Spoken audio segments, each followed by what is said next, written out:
7 Days in May was not just John Frankenheimer's most prescient film. It was a $3,200,000 constitutional time bomb that nearly collapsed the entire production before a single frame was shot, nearly triggered a Department of Defense blackout that would have starved the film of every resource the military had to offer, and, most extraordinarily, required the sitting President of the United States to personally intervene to ensure it got made at all. That last detail is not a talking point. It is documented, and it is where we begin. The novel 7 Days in May was published in September 1962, co-authored by Fletcher Niebel, a veteran Washington correspondent for Look magazine, and Charles W. Bailey II, a journalist for the Minneapolis Tribune. It spent 29 weeks on the New York Times bestseller list and was read, according to multiple contemporaneous accounts, with something close to physiological alarm inside the Beltway. But the real problem was what the book was, underneath its thriller packaging. It was not simply a story about a military coup. It was a forensic blueprint, a plausible, procedurally accurate, step-by-step account of how the American constitutional order could be dismantled from the inside. Niebel had not invented a fantasy, he had done the reporting.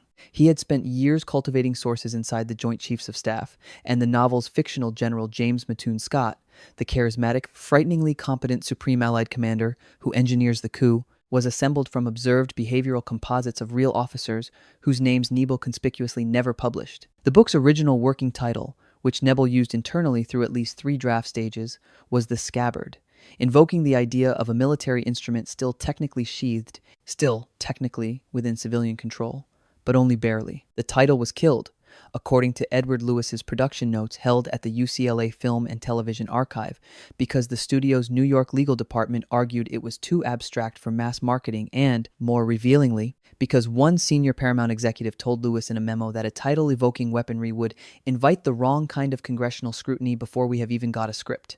The Scabbard was quietly retired. The replacement, a stark newspaper headline construction, was designed to read like breaking news, not literature.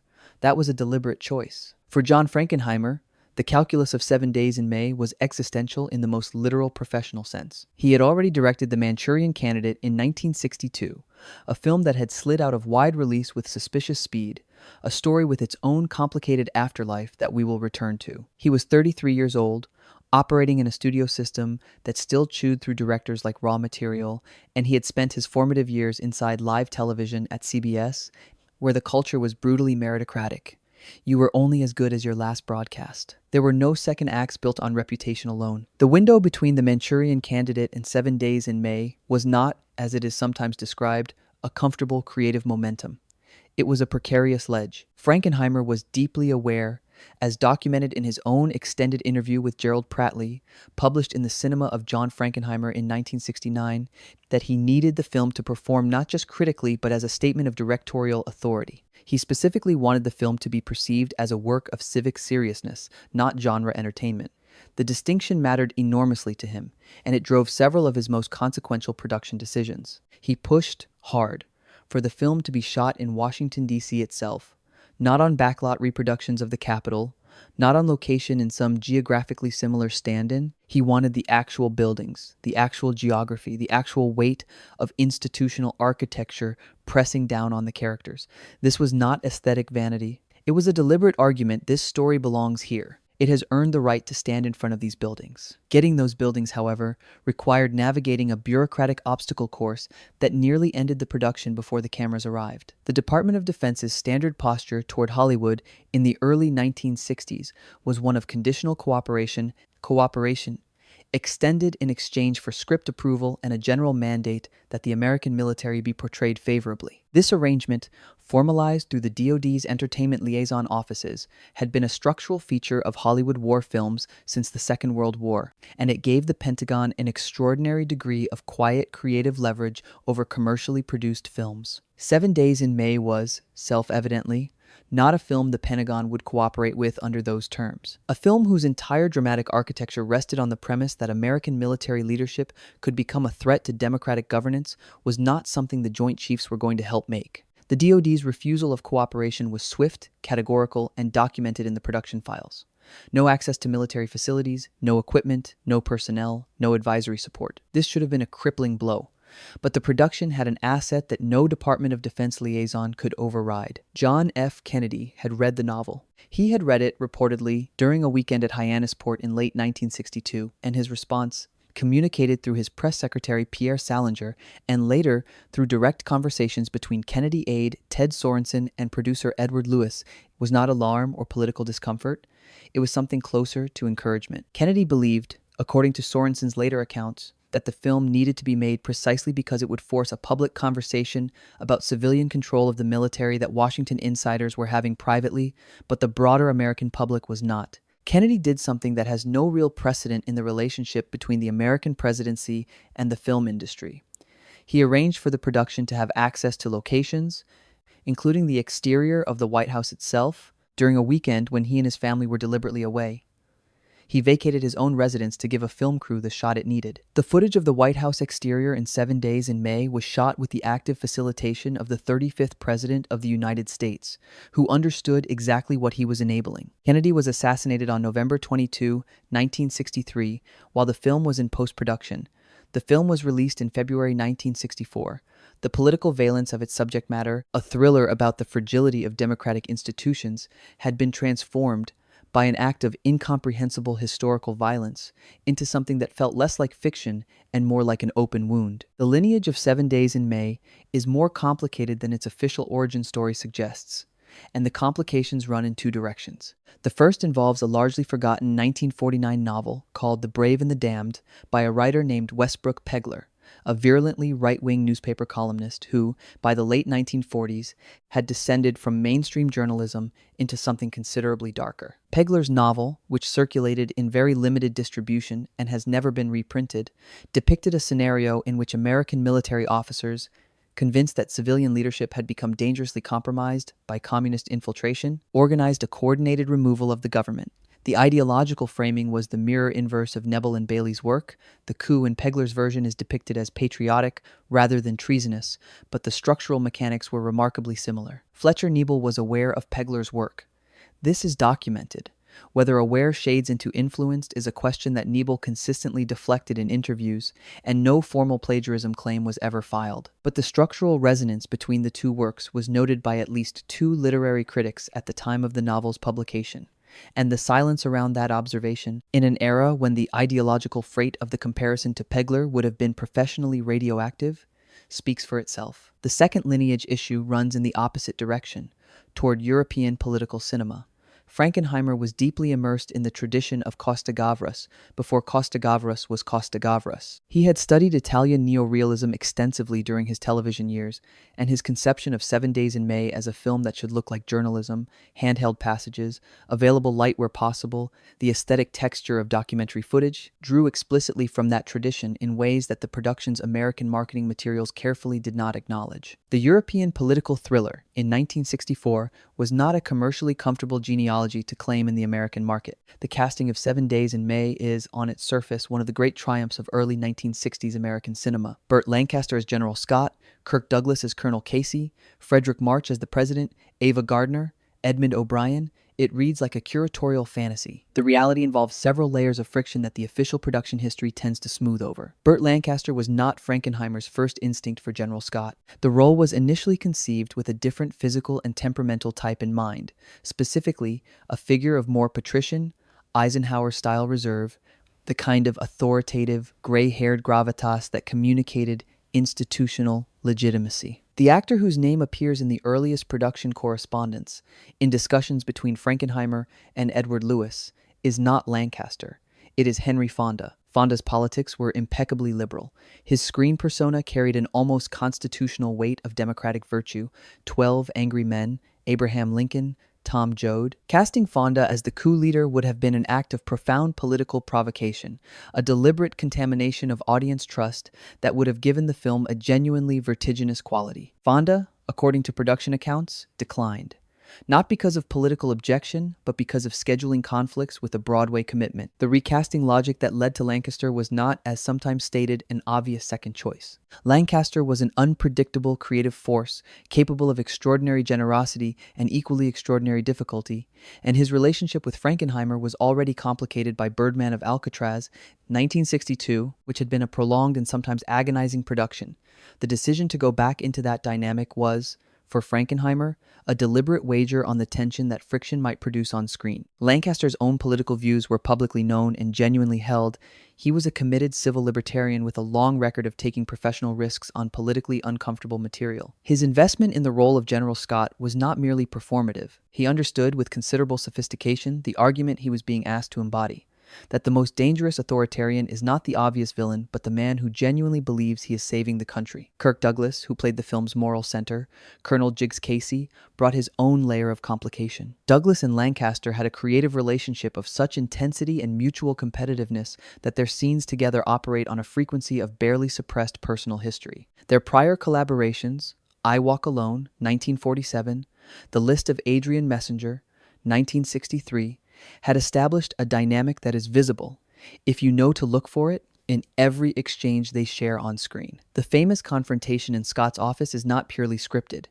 It is also two enormously competitive men conducting a private negotiation in front of a camera. Edmond O'Brien's casting as Senator Clark Prentiss is perhaps the production's most underappreciated decision. O'Brien won the Academy Award for Best Supporting Actor for the role, the film's sole Oscar, and his performance is a masterwork of controlled dissolution, a man watching the institutional structures he has spent his life inhabiting come apart in real time. O'Brien was, at this point in his career, visibly ill. He had been diagnosed with Alzheimer's disease, though the diagnosis was not yet public, and the quality of bewildered vulnerability he brings to Clark Prentiss is, in retrospect, something considerably more raw than acting. The critical reception of 7 Days in May in February 1964 was, by the standards of a film of its ambition and political seriousness, mixed in ways that feel, 60 years later, like a document of critical failure rather than critical discernment. The dominant highbrow critical mode of 1964 was in the process of being colonized by auteur theory, which had arrived from France via Andrew Sarris's translation and American application of the Cahiers du Cinéma critical framework. Within that framework, a film's value was measured by the visible expression of a director's personal vision, a criterion that privileged style and idiosyncrasy over civic function. A film that was trying to do something, to participate in a public argument, to function as political education, was, by auteurist standards, suspect on principle. Bosley Crowther of the New York Times, who represented a more traditional critical establishment, found the film mechanically efficient but insufficiently cinematic, a polite dismissal that essentially accused it of being too close to its source material, too faithful to the procedural logic of the novel to develop a genuinely independent artistic identity. The more damaging response came from critics who treated the film's political argument as a disqualifying feature rather than a central virtue. The premise, that the American military could organize a constitutional coup, was described by more than one reviewer as paranoid and irresponsible, as the kind of left-wing anxiety that responsible filmmakers should resist rather than amplify. But the algorithm of history has vindicated 7 Days in May in ways that its contemporary critics could not have foreseen, and that transform every one of those dismissals into unintentional evidence of the film's necessity. The phrase 7 Days in May has entered American political discourse as shorthand for the scenario the film depicted, not as a historical curiosity, but as a living reference point, invoked with increasing frequency in the years since 2015 by political scientists, national security scholars, and journalists, writing about the structural vulnerabilities of democratic governance. When James Mattis resigned as Secretary of Defense in December 2018, and senior military officials began giving public interviews about their obligations under circumstances of civilian leadership breakdown, the film's name appeared in the serious press with a regularity that no work of pure entertainment ever achieves. The New York Review of Books, The Atlantic, Foreign Affairs, publications that would never review a thriller from 1964, began citing it as a primary text. What Crowther called mechanical efficiency is now legible as something else. The austere, disciplined restraint of a film that understood its subject matter required clarity rather than flourish. The film does not show off. It explains, and 60 years on, the explanation still lands. No investigation of 7 Days in May can proceed without confronting the ghost that preceded it, the Manchurian candidate, and the bizarre, still not fully explained circumstances of that film's disappearance from circulation. Frankenheimer directed The Manchurian Candidate in 1962. It was released in October of that year to strong reviews and solid commercial performance. And then, with a speed and totality that had almost no precedent in the commercial film industry, it vanished. The official explanation that Frank Sinatra, who starred in and co-produced the film, pulled it from distribution out of grief after Kennedy's assassination is neat and emotionally coherent and almost certainly incomplete. The film was pulled within weeks of the assassination, and the speed of that decision, combined with Sinatra's subsequent unwillingness to discuss the subject in detail for more than 2 decades, has generated a persistent body of speculation that the decision involved considerations beyond personal grief. What is documentable is this.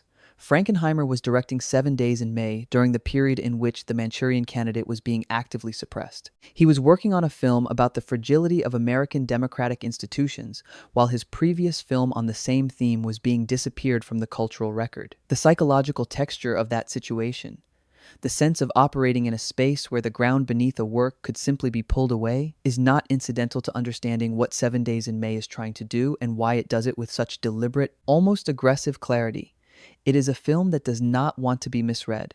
It does not want to leave any interpretive space that could be used to justify its burial. The production's financial architecture deserves more scrutiny than it has received. The $3,200,000 budget, significant for a non-spectacle drama in 1964, was assembled under conditions of considerable studio anxiety about the film's commercial viability. Paramount's internal projections, as reflected in the limited production financial documentation that has entered the archival record, assumed a domestic market for politically serious drama that was considerably more uncertain than the studio publicly acknowledged. The film was being made, in the institutional logic of the studio, on the strength of the source novel's bestseller status, a logic that had been repeatedly and expensively disproved in the preceding decade by adaptations that failed to transfer readership into ticket sales. The anxiety expressed itself in pressure on the casting budget, pressure that Frankenheimer and Lewis resisted by structuring Lancaster's deal in a way that deferred a significant portion of his participation fee to back-end profit participation, a financing mechanism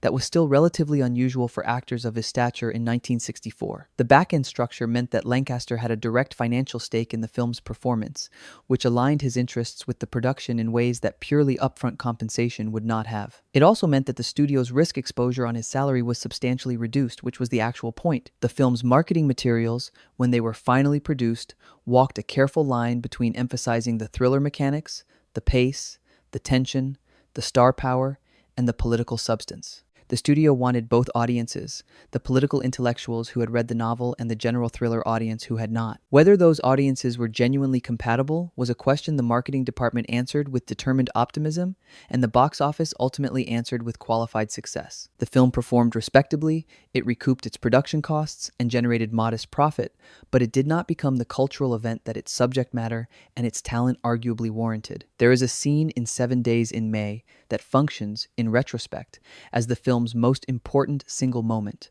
Not its most dramatic, not its most cinematic, but its most analytically precise. It is the scene in which President Lyman, played by Frederick March, with a quality of weary, clear-eyed courage that is among the finest performances in American cinema, explains to General Scott why he will not use the evidence of the coup to destroy him publicly. Lyman argues that to expose Scott through the mechanisms of political humiliation, to weaponize the information, to use it for partisan advantage, to turn constitutional crisis into political theater, would be to damage the institutions he is trying to protect more than the coup attempt itself. The Republic, in Lyman's formulation, cannot survive if its defenders use the coup's playbook to defeat the coup. The means have to be consistent with the ends. This is a genuinely radical political argument delivered inside a commercial thriller in 1964, and it has not become less radical in the intervening 60 years. It is, in fact, considerably more radical now in an environment where the weaponization of institutional crisis for political advantage has become so normalized as to be invisible than it was when the film was released. Rod Serling's screenplay, which distilled and in several respects sharpened the novel's political argument, deserves recognition as one of the great works of American political writing in any medium. Serling was, by 1963, the most successful writer in American television history.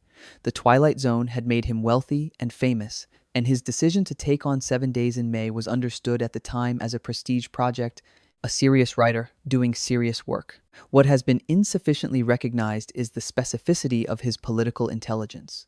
the precision with which he identified the exact mechanisms by which democratic institutions become complicit in their own erosion. The film's argument is not that the military is dangerous, it is that legitimacy is the most fragile and most essential component of the constitutional order, more fragile than any individual institution, more essential than any individual leader, and that the greatest threat to legitimacy is not external attack but internal corruption of the norms that produce it. In 1964, that argument felt prophylactic, cautionary, slightly paranoid. By 2024, it reads like a field report. Here is the incendiary question that 7 Days in May has been asking for 60 years, and that it is still asking now, with greater urgency than it has ever asked it before. If the general in this film is right, if the president is making decisions that will, in the general's sincere and well-informed judgment, result in national catastrophe, at what point does the obligation to the constitutional order override the obligation to the outcome? Is blind institutional loyalty a virtue or an abdication? And if you answer that question differently depending on which president is in the chair and which general is in the Pentagon, what does that tell you about whether you actually believe in the constitutional principle at all? The film does not answer this question. Lyman does not answer this question. Frankenheimer, in 60 years of interviews, never answered this question. The genius of 7 Days in May is that it refuses to, because the moment it answers, it becomes a film for one side. And a film for one side is just propaganda. A film that refuses to answer is a mirror.